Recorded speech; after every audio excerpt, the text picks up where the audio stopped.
Wow. Dun, da, da, da. It is now being recorded. You guys ready? You fired up? I'm always fired up, Stu. I'm always fired up. Fire it up. Brianna's like, I'm never going to agree. This is awesome. To not even get on a phone call with Stuart. Brianna's like, what are we doing here? I am loving this. You guys have such beautiful energy and you guys do so many amazing things in the world. So I'm so grateful for who you guys are and how you show up in the world. And I am excited to have this conversation. Now, don't lie. Did you really mean that for Stu, though? Because most people say nice things, but they don't typically mean Stu. Brianna and I have talked way more. We've talked way more than you. First of all, Stu is totally with it as a father. He is trying to model excellence in how he raises his kids. Right. And I'm impressed because I mentioned a few resources to him. And then I said, I'll like text you about them. And then I totally forgot. And the next day I texted him and he was like, I already bought those. Yeah. It's like, I'm on it. And I was very impressed. Hey, speaking of, I got a pretty cool proud dad story. Well, it was kind of like a fail at first and then like a proud moment afterwards. I was mowing the lawn yesterday and my son, my three-year-old son, Wells, he has this like little play lawnmower and he kind of like follows me around the yard and he was like following me. He's like, Dad, stop. And I was like, what? I kind of got like annoyed with him. I was kind of like mad at him because I was just like in a, on a roll. He's like, stop. And I was like, okay. And he was starting to yell something to me and I had to turn off the lawnmower. He's like, Dad, hey, we can do hard things. And he gave me like a big high five. I was like, yeah, we can do hard things. And he like kept on going and like mowing the lawn. I was like, that's awesome. I don't know when I told him that, but that's pretty cool. It's rad. Yeah. You might not have even told him that. You might have just said it and he picked it up, or you might have modeled that you're consistently doing hard things and he's absorbing that from you. Yeah. Well, and to be fair for Stuart, pushing a lawnmower is very, very difficult, even if it's self-propelled, because it's, it's work. So that's, it's one of those where you like push the thing down. Yeah. And it goes. Yeah. That's great. That's great. So hard. Oh man. Brianna, I have a question for you. Yes. What was the best part of your day before you got onto this call with us? Yes. Oh my gosh. You're so awesome, Stu. Oh my gosh. So the best part of my day before getting on this call was my clubhouse room, because today we were talking about amazing wins and how people came to having a powerful morning routine and how they discovered the miracle morning. And multiple people kept talking about like how amazing Hal Elrod is. And so I texted him and I was like, hey, Hal, what would it look like if you just hopped on this clubhouse room in 4 minutes from now to surprise all these people? And that's so cool. And like, afterward, multiple people messaged me and they said, did I manifest Hal joining the show? And I was like, yes, you did. And yes, you did. And so I just thought it was super sweet that these people, when they're talking about manifesting things and the power of like somebody impacting their lives, that I could, with a text message, be able to like kind of create a meaningful memory for people that otherwise like wouldn't have happened, was totally outside the realm of anything that they thought would happen. And like, I'm still hearing about it all day long. I've gotten probably 15 messages from people saying, this was amazing. What he said was amazing. It inspired me so much, because I asked him about what gives him a deep sense of meaning and purpose surrounding being a Miracle Morning community member. And he said that it's incredibly moving to recognize people being the best of what humanity has to offer.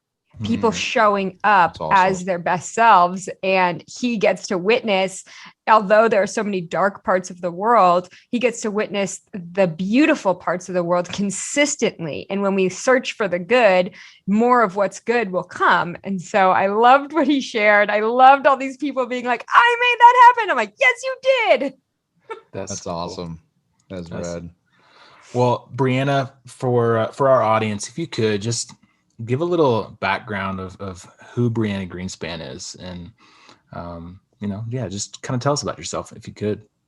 I would love to. Awesome. I am Brianna Greenspan, and there's when people ask me about my background, it's like, who am I? Well, and what do I do? And like, how did I get to this place?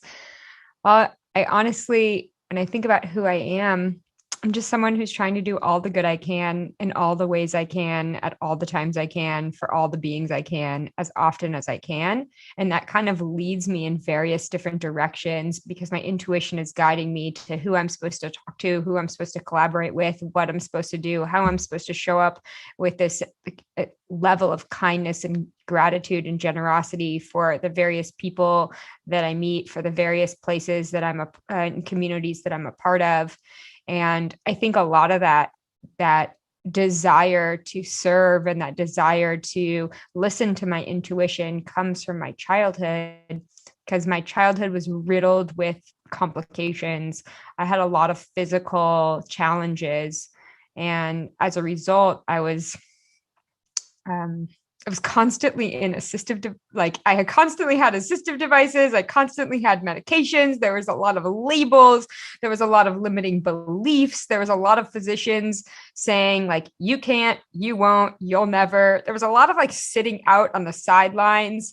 And so I didn't even know that there was anything different than that lifestyle until I started to meet people who would say they had a perfect attendance record or they were like picked for a sports team. And I was like, I've never played a sport in my whole life. I'm like not even in PE. I missed school all the time to go to the doctor. What were you like? Weren't you going to the doctor all the time? And it didn't really dawn on me that wasn't everybody's normal. And so my childhood really shaped my awareness that I and everybody have tremendous complications to overcome, and that it's the way that we show up to handle adversity that defines who we are and how we will be able to flourish or struggle as a result. And that is a little bit about me.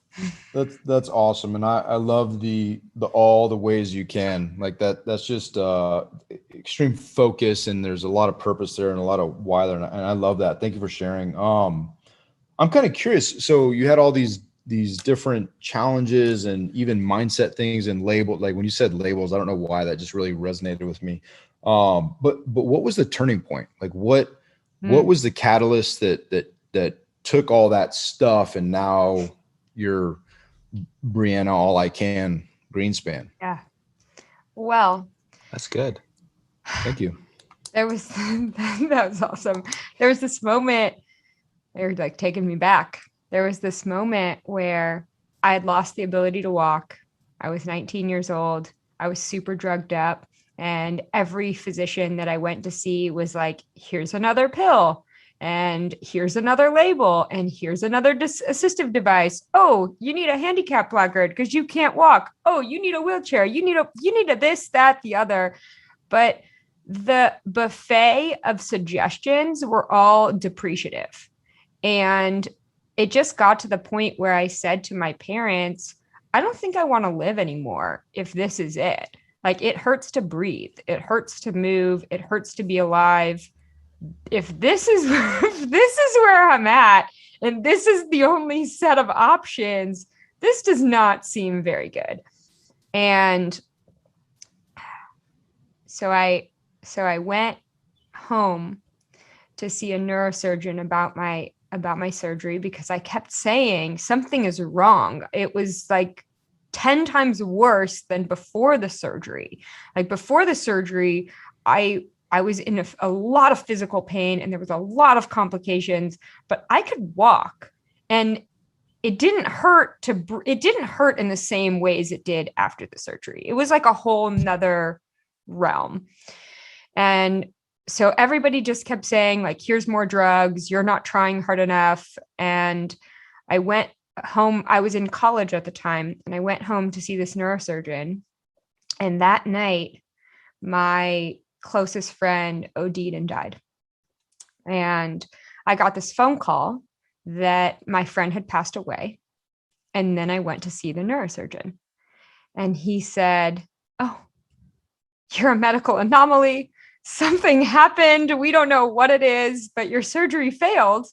And here's some more medication." And the medication that he prescribed me was the same medication that my friend passed away from. And something just like went off in my brain. And I said, "Couldn't these drugs kill me?" And he said, these are made for people like you with these complications." And I said, "But couldn't they kill me?"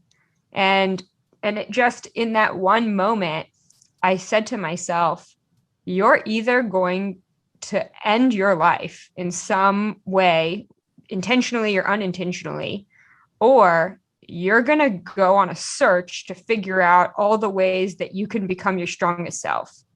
And that just activated something within me, like a light bulb went off. And I said, what are the ways that people are learning to heal themselves naturally? What are the ways that people are learning to be able to walk, talk, see, hear, and breathe on their own? And how might I learn from those people?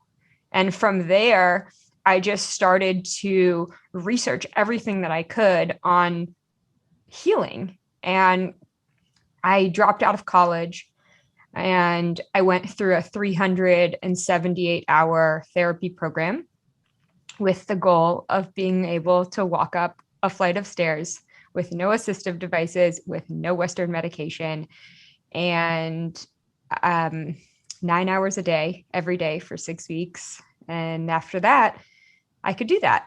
And I've basically been able to walk up a flight of stairs ever since. And that was the moment that, and there was a lot that went on in that training, especially because the person who was the therapist that I worked with really challenged my beliefs. And they asked me if I ever thought that I'd be able to heal. And I said, no. They asked if I thought that they'd be able to help me. And I said, no. And they said, have you ever considered that you're prejudging every single thing that you try before you even try it? Have you ever considered that you're allowing the limiting beliefs of things that didn't work in your past to cloud the possibilities of what could work in the future? And that really opened my eyes to the concept of mindset. And I didn't really know what positive mindsets were, or like visualization or negatively affirming things. None of this was in my realm of awareness at the time. And so it really opened my eyes to how I was causing harm to my healing ability and to my healing journey. And from there, the last 13 years have just taken a full U-turn. And now every symptom that comes up, I find different therapies and modalities in order to shorten the duration of it or to completely eliminate it. Wow. That's amazing. There's so many questions I have. I'm trying to decide on which direction I want to go. So essentially, this issue that you had, you decided on your own that you are going to change your mindset, change the power of essentially your brain, to change all of this without any medications, without any doctors. You had therapists and help, right? But just that idea, that thought of mindset and how powerful that is, and how impactful that is just, it's kind of mind blowing, really. So was this kind of a gradual thing, or, was this just surrounding yourself with the right people, and getting yourself around people that just kind of change that mindset over time? What did that look like? Yeah. Well, it did not happen overnight. That's for sure. When this first therapist kind of called me out and said, has it ever occurred to you that you are clouding every possibility from working because you're prejudging it? I was very hostile and not pleased with that at all. That's like my kid saying she doesn't like broccoli when she has never even tried broccoli. Right? That's exactly right. And you're like, are you sure?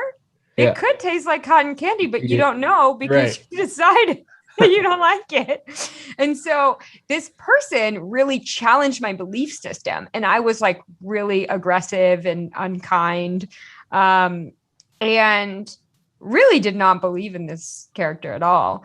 And it's like, I'm totally ashamed about it now. And so day 1, I wasn't that kind. Day 2, I wasn't that kind. Day 3, day 4, day 5, day 6, I took a step and it didn't feel like someone was stabbing me. And a light bulb went off and I said, what if tomorrow I could take 2 steps and I don't feel like someone's stabbing me? And then something happened and I thought, what if this guy's right and something could make me feel different than how I currently feel? And so it was super important for me to recognize that we have to put in the work, because, you know, I meet a lot of people that say, oh, I went to 2 sessions for an hour, once this week, once last week, and nothing happened, so I quit. I mean, day 6, that was already 45 hours in. Yeah. And when I think about that, I recognize that I didn't get sick overnight. And all of the physical manifestations of what was going on, they did not just happen overnight. So they're not going to go away with a magic pill or like with one therapy session. And that's where consistency and like really believing that something is out there that can help, and really showing up over and over and over again for ourselves has this overwhelming ability to change the direction of our lives. And that was just something that I had no idea about then. But on day 6, I really recognized, all right, there's something to this. If I show up, I do the physical therapy, I do the aqua therapy, I do the manual therapy, I do the, you know, the goal was for me to be able to walk for 5 minutes a day, which took me almost an hour, like 20 seconds. We'd log, and then I'd sit for like 5 minutes out of breath. And then I'd try again for like 45 seconds. It was like, I have all of these screenshots of the treadmill. Like literally it would take like 15 different tries on the treadmill to get to 5 minutes. And it just shows that when we show up for ourselves, so much is possible, even if it's in baby steps. And so that was just really eye-opening to me, because before then, I was basically taught that it's instant gratification. Oh, the pill is supposed to work. Whatever the doctor says is supposed to work. And if it doesn't, then give up and, you know, go on to the next thing. And so I was a quitter, quite frankly. And I didn't give things a chance because I didn't even understand what was going on. And so it was a gradual process. And over time, I became stronger and stronger, both physically and mentally. And eventually, you know, we could talk about the miracle morning in a minute, but eventually, you know, I really learned about positive mindsets and habit stacking and visualization and manifesting what I want to bring into my life. And I started to recognize that I was in the driver's seat of my own life, and that there were things out there that could support me with the challenges that I was experiencing. And I just didn't know it. And if I were to search, there was at least the possibility that I might find something helpful. But if I was to just say nothing's working and, you know, let's go watch TV and complain about it, I'm probably not going to find something that can help. Yeah, that's crazy, because we, you know, Stu and I were just talking about, you know, just what seems to be something that we run into every day, you know, and today, you know, my Navy job, I was describing a situation where people just want something for nothing, especially, you know, in today's day and age. They want something for nothing, and they don't want to put in the work, and they don't realize that the people that typically have the stuff, what the stuff is, you know, success or whatever it is that how you define that, typically worked pretty hard and probably failed a bunch. And I think you know, it's such an important concept, and it's so powerful. And what really hit me is you were 45 hours into it before you had a breakthrough, and you only had like 300 hours left to go to wrap up the whole program. Right. And so like, you went into it and you started seeing things, but when you put it in the context of what you had left, there's a lot of pushing left to do. And I just think people don't realize that. And one thing that keeps popping in my head as you were talking is, and I'm sure you'll get into it with the miracle morning, but I think a lot of us focus on the power of mindset. And I think we spend less time focusing on the power of limiting beliefs, because I can be a very positive, energetic, and I can be coming at you with the energy and this perceived open mindset. And then I can be doing some negative self-talk. And I'm just kind of curious on your thoughts or your perception of like the power, because I feel like the power of limiting beliefs is more powerful. Like, I feel like it takes so much more growth mindset to overcome even the simplest. It's almost like trust. It takes years to build trust, and like that, it's gone. And then it takes, if you can grow it back, it's going to take years again, potentially. And so I'm just kind of curious on your thoughts on like addressing that limited beliefs part of it. You are right on the money right now, because you are crushing it, David. Doesn't happen very often. So, I'm going to give you this gold medal right now, because the truth is, the things that we say to ourselves in our head, we would never say to each other. And then when we are so conscious enough to recognize that the conversation that we're having in our head is actually creating the detriment of our life, like those limiting beliefs, that I can't, I won't, the I suck, the, I'm not good enough, the nobody likes me, all of that nonsense is so much more powerful than a positive affirmation that you say one time a day. And the reason why is because what we say on repeat, subconsciously, consciously, out loud, or in our head, is being recognized. And we are actually creating a new neural pathway every time we read or say something 10,000 times. So think about this. If you are saying, I am ready and committed to make this my best year ever, one time a day for a year, that's 365 times that you've said this nice affirmation. If you're saying, horrible things in your head 6, 10, 20, 50 times a day on repeat about, the problems and complications of your life, which neural pathway is going to be created? A positive one or a negative one? And, the quicker that we are able to catch ourselves every time we're saying something that is not serving us. I often say to people, if what you're saying to yourself, you'd be ashamed of if you said it to me, you'd be ashamed of if you said it out loud, then how dare you talk to yourself that way? Like, really, like if all we have is the power of our own thoughts, why are we bringing such depreciative narrative into our own life? And if we're in the driver's seat of our own life, what would it look like to flip that around? Every day I'm taking baby steps and getting stronger and stronger. You can say something that's honest and true in your own head that's also kind and positive. You don't have to say something that's like nonsense, that's a lie. Like, I can walk and I'm a millionaire and I'm a this, when you're in a wheelchair and you're broke. You don't have to say something that's a lie, but you can literally say something that's not keeping you in a space of complacency.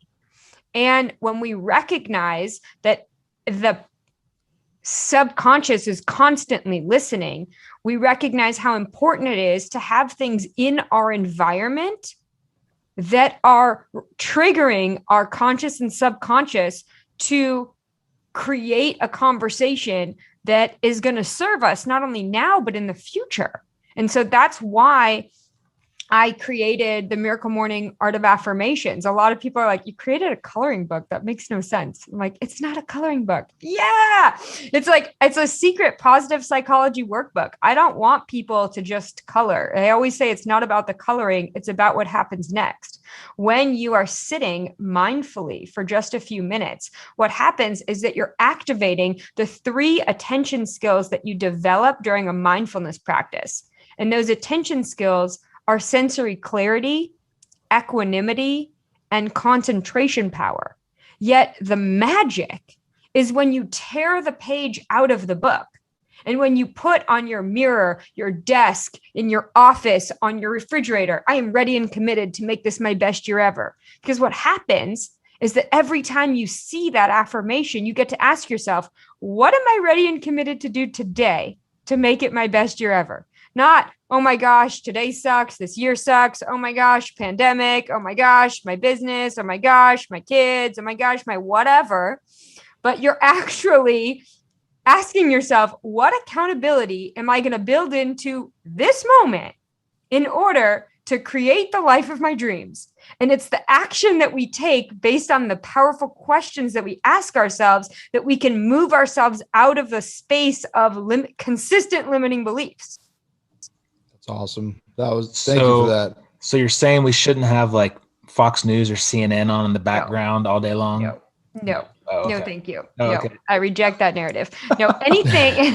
and here's the thing. If you are familiar with David Hawkins' work, he has a book called Power versus Force. And if you're not familiar with it, everybody should just Google David Hawkins Power versus Force chart. And it will blow your freaking mind, because actually there's this thing called states of consciousness, and there's frequencies that we're giving off depending upon the state that we're in. And there's lower states of consciousness and higher states of consciousness. And for instance, if we're in a fear storm, a shame storm, a guilt storm, an anger storm, we are in a lower state of consciousness. Yet if we're showing up with gratitude, with love, with courage, even with neutrality, what we're doing is we are emitting a frequency that is significantly higher. Like shame, when you're in a shame storm, your frequency is at a 20. When you're showing up with courage, your frequency is at a 200. And the scale of consciousness is out of 1,000. And like, you can get into all kinds of science and they can actually test where you're at and do all kinds of amazing things. But what's interesting is that based on the conversations in our head, based on the things that we're listening to, we can consistently be in a fear storm, which many people have chosen to be in. And that's a 75. Or we can consistently show up as our best self and be in a higher state of consciousness. And so having positive affirmations, dispelling limiting beliefs, showing up with things in our environment that remind us when we might get into a fear storm, a shame storm, an anger storm, how do we snap out of it versus keep that same state of consciousness for hours, days, weeks, months, and then, put that on other people as we're interacting with them, which is not only being in this lower state, but also bringing other people to a lower state. There's a lot to be said for how we show up, how it affects other people, and what are we personally taking responsibility for in order to show up as our best selves, no matter what is happening around us. Boom. Boom. Boom. Mic drop, but we've got more questions. So we got more questions. I want to dive deeper into affirmations because you came on to the War Room Mastermind and gave us an amazing presentation. Everyone was like blown away by it. And then you gave us this challenge of 30 days of doing the Miracle Morning. And there's been a lot of there's still ongoing chatter every single day of posting stuff we're doing. And there's a lot of questions of hey, how do I do this affirmation thing?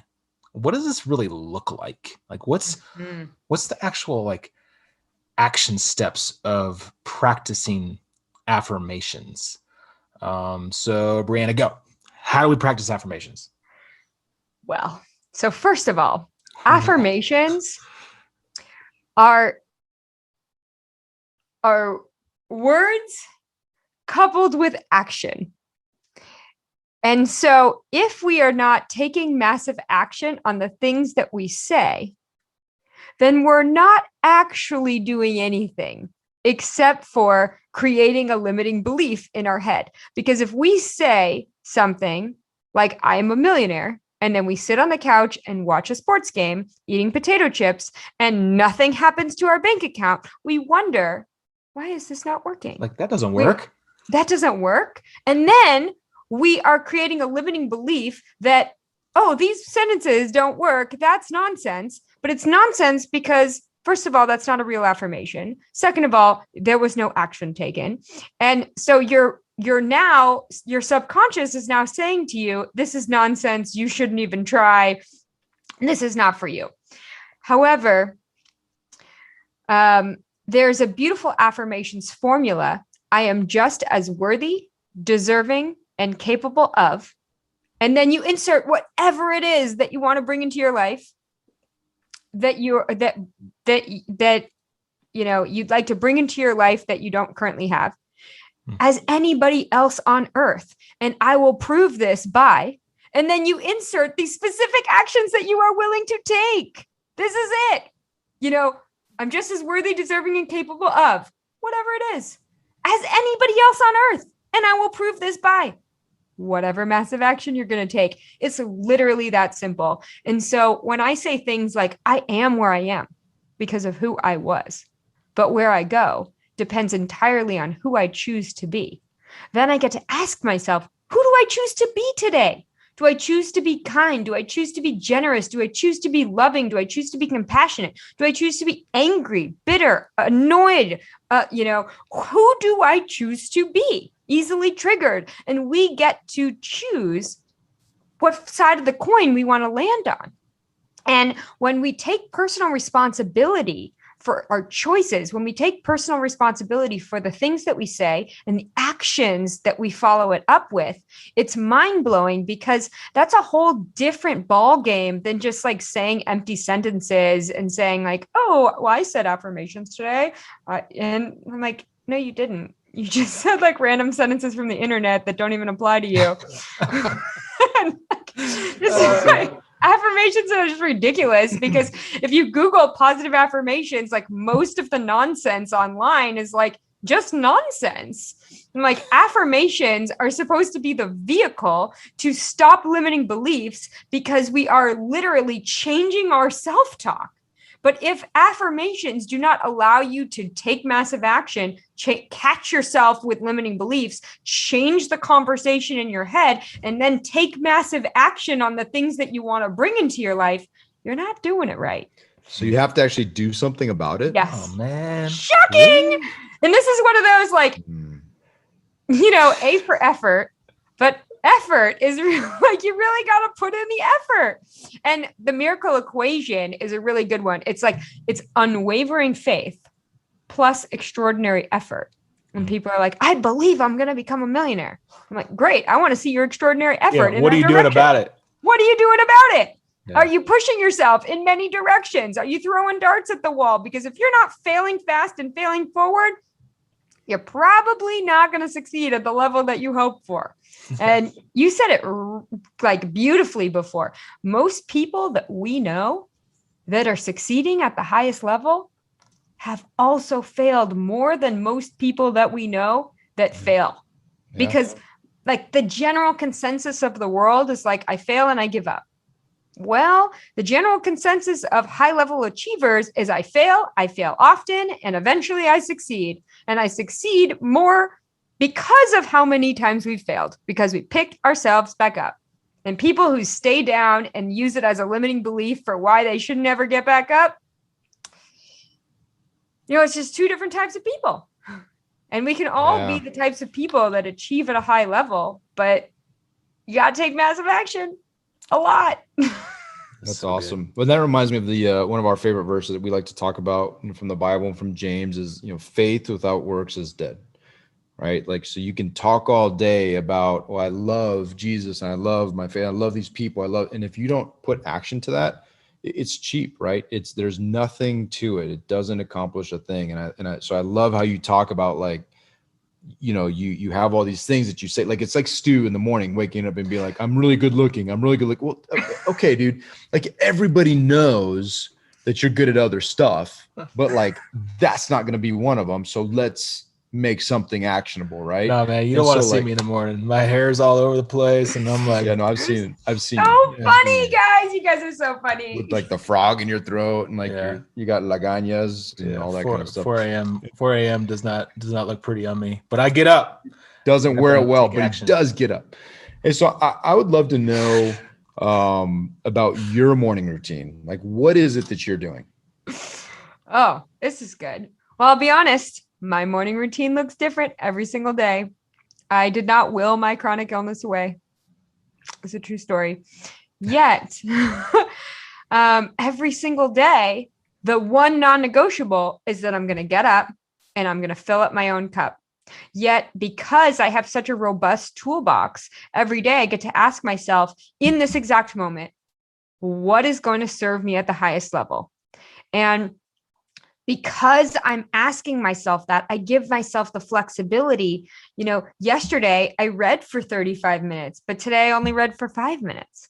There are certain things. I'm always doing a miracle morning, which consists of some version of silence, some version of affirmations, some version of visualization, some version of exercise, reading, and journaling, scribing. I'm always doing that. But the amount of time that I commit to each of those practices varies based on how my body feels, based on the needs of the day, based on what comes up when I check in with myself. The first thing that I do, no matter what, while I'm in bed, the moment I open my eyes, is I drop into gratitude for the fact that I woke up, because I'm aware that that's not something that every single person on this planet was given the ability to do. Like, many people didn't wake up today. And as a result, we are the lucky ones. We are the ones that did wake up. And the question is, what are we going to do with the precious life that we were given at this exact moment? And so I immediately drop into gratitude, and then I drop into prayer. And then I ask myself, what is it that I need? Sometimes that's like literally hopping up and doing physical therapy while listening to an audiobook. Sometimes that's going right outside and meditating for a few minutes. And so it varies every single day, depending upon what my needs are. Yet the non-negotiable is that no matter what, before I talk to other people, before I'm checking my phone, before I'm nonsensing around with whatever it is that I'm doing to help people, to serve other people, I am asking myself, what are my needs and how can I support myself? And I'm visualizing the success of the day. I'm visualizing projects coming to fruition. I'm visualizing the contribution that I want to make in the world. I'm affirming how I'm going to show up. I'm affirming my strength. I'm then taking massive action on that affirming of my strength by doing physical therapy, by exercising. I'm also drinking water. I'm chronically dehydrated. And so I make sure, and most people are, it's not just me. And so I make sure that I've set myself up for success by having water, 1, where I do my miracle morning, 2, right by my bed. And so there's literally 32 ounces of water between the 2 cups that I have availability. So I don't have that limiting belief or that excuse, like, oh, I got to go to the kitchen. Oh, I want to do something else. It's right there. And so I can pick it up, bring it to the gym. I could pick it up and, whatever it is that I'm doing, I know that if I hydrate myself, I know that if I drop into gratitude, I know that if I pre-prepare by having a journal and my vision board set out the night before, the likelihood that I'm going to use the tools that I've set out are much higher. The likelihood that I'll be able to be hydrated because I've pre-planned that is much higher. Even if I don't drink the whole cup, even if I drink, a little bit of the water that's by my bed and then a lot of the water that's wherever my journal is, it's definitely better than none. And so, yeah, that's my morning. Different every day. Sounds awesome. It does sound awesome. And it shifts a lot because I am location independent, which is a whole nother story for another day, but I travel all the time. And depending upon who I'm with, I constantly invite people into my morning routine. And I'm like, what's your morning routine? Here's my morning routine. Let's do a morning routine together. And I'm like, oh, let's go on a beach walk. Oh, let's, meditate together. Oh, let's have, someone lead a visualization. And so a lot of the time I will invite people in and never like force anyone, but definitely say like, hey, this is what I'm doing. You're welcome to join if you'd like. And a lot of the time people are super curious and they're like, what are you doing over there? Like, what are you setting up this vision board and this journal? And like, you just put all these things on a table. I'm like, oh yeah, that's for tomorrow. You want to pull out your journal? You can put it next to mine if you want. And it's really nice to be able to just model what I do and invite other people to join. And if they don't want to, cool. And if they want to, awesome. And I'm willing to be flexible in order to allow someone to have an experience that they wouldn't have had otherwise. Wow. Can we just go for another hour? We should have another podcast. You guys are my favorite. We should. I know you have a hard stop, so I want to get to this before we get off. Where are you going? What's your mission? What's your goal? Like what are you doing all this for? What's your why, Brianna Greenspan?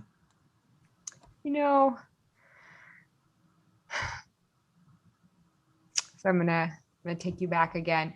My childhood was really emotionally taxing. And it was emotionally taxing, one, because I didn't understand myself, who I was, what my purpose was, what my mission was. And two, others didn't understand me as well. And there was this time when I was a child where kids were so cruel because of my physical challenges. Like I was the kid that had a back brace that walked with a limp when I was 11. It's a true story. Super cool.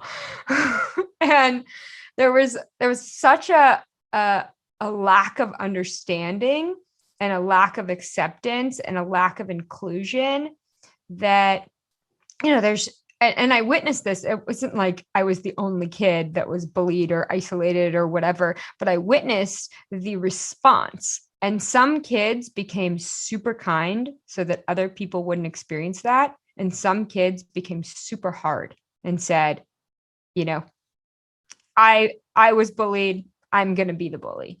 And as I got older, I just thought to myself, what would it look like if I modeled the type of leadership that I wished I had in my life as a child? What would it look like if I went back in time and started to identify who were the people that showed up for me and what were the ways that they generously showed me what was possible that made it so that I was able to be here today? And how can I amplify modeling that? Because there was just, when you think about, there were so many tragedies and trauma and drama and, bullying or whatever, the flip side of that coin is always there. And so in my visualization practice, I've had the opportunity to really dig in and say, what were the excellent parts of my childhood? Who was there for me? Who modeled what stood out? And how do I show up that way? And so a lot of my why in my 20s was being a mentor for those with chronic and terminal illnesses. And it's just been a hobby of mine for many years. And that's where I really learned so much more about myself, so much more about what I want to bring into the world. All of my professional work, which maybe one day we'll get into it, but I serve patients with allergic reactions, like the patients that go into anaphylaxis. And I work with a lot of researchers and physicians and the NIH and all these academic institutions to support those patients. And a lot of the professional work that I do and a lot of the work with the Miracle Morning that I do is because I want to create the world that I hope that my kids and grandkids will enjoy living in. And I find so many other individuals that's their why also. What would it look like if we created the world that we want to live in? A kind, generous, beautiful, loving, nurturing, inspiring, place where we inspire courageousness each day. And you guys are so courageous with the work that you guys do professionally. And I'm so grateful for you guys modeling what it looks like to serve at such a high level. And so I just want to be part of a team of people that model the good that's possible in the world. Man, I had to like go on mute, and I was getting a little emotional just picturing little Brianna walking around the playground. And I tell you, you know, that's I guess two things. One, I value these relationships and these conversations because it gives us another outlet. And I would know that Stu agrees, would absolutely love to support you and those that you support in your ongoing work, because it's so important. And the concept of just kindness and love, and man, I'm like emotional today. I don't know what's going on. But it's just so powerful, and you can make such a big difference. And then I think what hits me, I think what's hitting me is seeing who you are now and just how you flourished and how powerful and loving and giving you are, when what you experienced could have turned you into a bitter, closed person. And I just want to encourage you that it is so awesome. It's amazing to see. It's liberating. It brings hope. It brings me hope to see that what a difference. And for whoever it was that showed kindness and compassion in your lowest times, like, God bless those people. Right. And just, you know, I'm so grateful for people like that who will never be recognized or seen, and whatever we can do with a platform to encourage that, I think is so important. But man, that's good stuff. Like, you got me like thinking about my kids. I'm all choked up. Holy cow.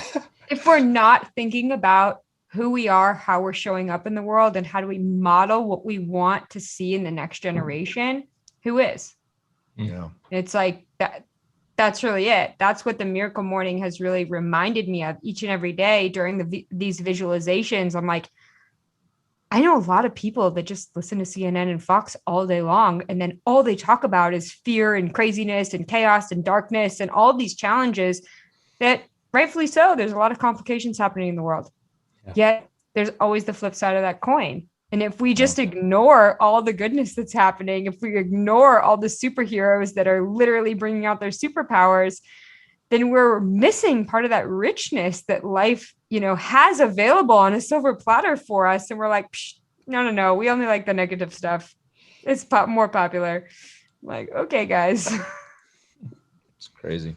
Brianna, I feel so blessed to have you in my network and sphere of influence. I've told my wife this before, like, every time I talk to you, like, I am just overcome with joy and happiness. Like it's awesome. So you are doing amazing things. And I want to encourage you to continue to thrive, because you are. And like David said, like, we want to support you and help you in any way we can. And now I'm getting emotional. This is good stuff. You're usually the crier, though. You're like the one we could count on to cry. Yeah, you're right. I am. Because like you said, like, I immediately start thinking about my kids, and I have a 6-year-old daughter, and yeah, I mean, I want her to be an amazing woman, just like Brianna Greenspan. So it fires me up. Well, I'm grateful for you guys. And actually, that's literally my current hobby right now. I'm creating a pilot program to bring the Miracle Morning to hundreds of thousands of kids in sub-poverty that live in homeless shelters. And it's unbelievable. It just happened because these 3 principals came to me and said, half my student population lives in and out of shelters. A lot of their families are in prison. And we want to bring the Miracle Morning to our school community to stop generational poverty. And we've done this pilot program with 2,500 students. And at one of the schools, there hasn't been one detention since they rolled out the Miracle Morning.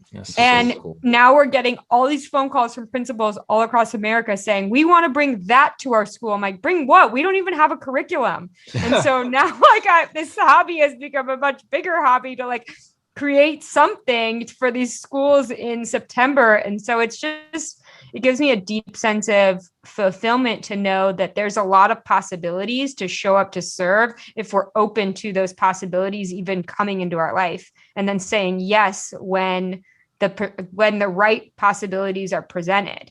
And so that's why I have to run, because I'm co-creating a curriculum with these really nice guys that said, we like what you're doing. We're going to help in all the areas that you don't know anything about. We know a lot about. It's like, thank gosh you're around. That's so cool. Well, Awesome. we'll go get it. Talk and we're going to try to help and support however we can. So Stu and I'll just stay on and like cry for a little bit. Yeah, it'll be fun. I love you both. Thanks so much for all you do to courageously show up and serve. You guys are rock stars. Thanks. Thank you. Guys and gals, go follow Brianna. Go buy her book, Miracle Morning, Art of Affirmations. And most importantly, go fill your storehouse. And make it a great day, friends. Sorry, go. Keep shining. The world needs your light. We all want you to be your best self. Love it. Yes. That's better than make it a great day. And make it a great day. Signing off. It's a great day to have a great day. See ya. Bye, guys. See ya.